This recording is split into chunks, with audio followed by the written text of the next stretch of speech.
airfield. The main point of the attack turned out to be the Malines airfield. On the day of the landing, May 20th, the German paratroopers failed to completely capture the landing area. However, at 5 a.m. on May 21st, New Zealand infantry, Australian maintenance soldiers, and an anti-aircraft platoon, who were holding the defense in this sector, launched an attack, supported by 2 tanks. The Germans repelled the attack and counterattacked, driving the British forces back. General Freyberg conserved strength as he waited for the main German forces, which, according to his information, were supposed to land from the sea. He did not deploy naval artillery and thus missed the opportunity for victory.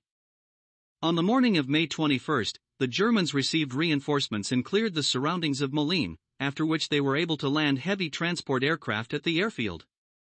On May 23rd, the British unsuccessfully attacked the airfield. On May 24th, they were forced to abandon the approaches to the airfield and retreat to fortified positions east of Malines. Essentially, this predetermined the course of the battle. By May 21st, parts of the Mountain Infantry Division and artillery began to land at the airfield. The Germans managed to transfer a total of 14,000 mountain troops from the 5th Mountain Division through the airport and by means of a naval landing in the nearby Ceuta Bay.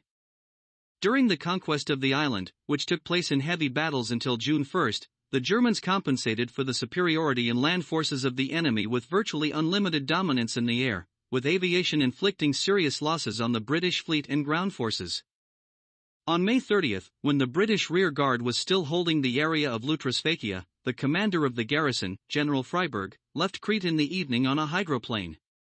According to the entry in the combat journal of the 5th Mountain Rifle Division of the Germans, the last pocket of resistance on the island of Crete was suppressed by 4 p.m. in the Sfakia area. On June 1, the day after the evacuation ended, the British officially announced the surrender of the island. The Royal British Navy evacuated about 15,000 soldiers to Egypt, losing 9 warships that were sunk or damaged.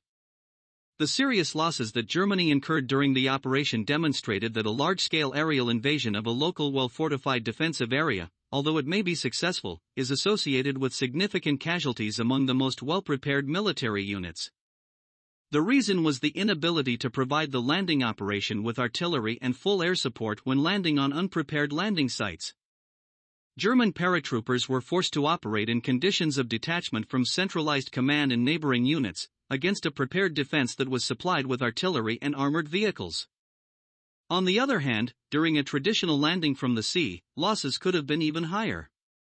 A clear interaction of the branches of the Wehrmacht was particularly evident, especially the support of ground forces by aviation. After the completion of the operation, due to heavy losses, in June 1941 the Germans disbanded the 40th, 60th, and 101st Kampfgruppe ZBV, which consisted of 4 squadrons of Ju-52 planes. The group was officially supposed to have 50 aircraft. In mid-July, Student and Ringel flew to the Führer's headquarters, where Hitler awarded them medals. In a conversation with Lieutenant General Kurt Student, the Führer stated that the time for paratroopers has passed.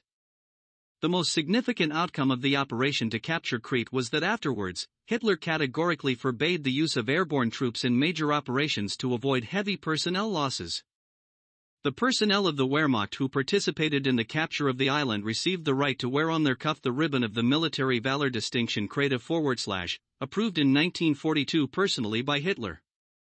For Nazi propaganda, the conquest of Crete by German paratroopers, who were numerically inferior to the enemy, was viewed as evidence of the incredible readiness of the paratroopers for battle.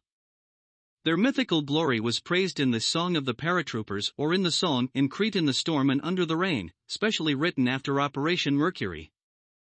A number of high-ranking commanders of the German armed forces insisted on carrying out an airborne operation to capture the island of Malta, which, after the loss of Crete, held extremely important strategic significance for the British as a key point in the communication line Gibraltar, Malta, Alexandria.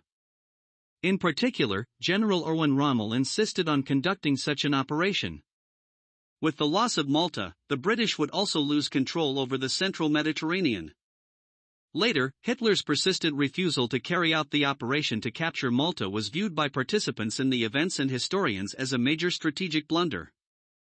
It follows that despite the significant human and material losses and the loss of the island, the English and their allies prevented the capture of Malta by the Germans through their actions.